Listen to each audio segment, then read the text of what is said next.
We were supposed to be in St. Maartin today instead of San Juan, but because of the storms all over the Caribbean and the fact that the fuel ship couldn't get down to St. Croix, we had to come and meet them at San Juan.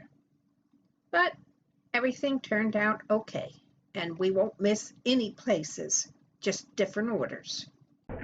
We're back in San Juan again.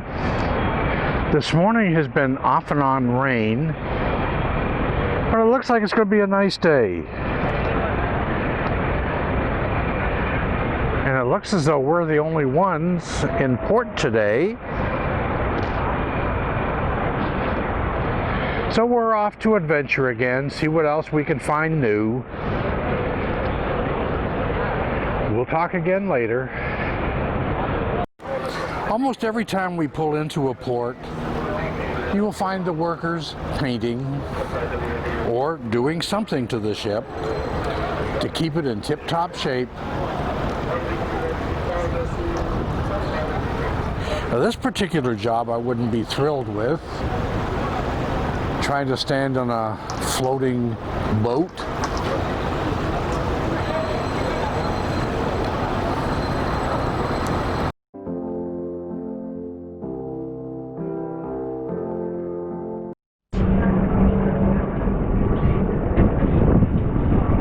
We are in Old San Juan.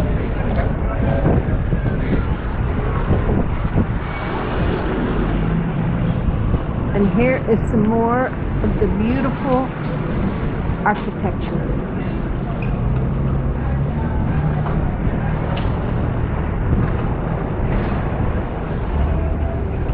And we just are kind of roaming around.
When we come to Puerto Rico, we always walk the streets of Old San Juan, and it is always so beautiful. Now, there went the policia.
Please take a second to comment, subscribe, ring the bell to get notices of new videos, and please give a thumbs up.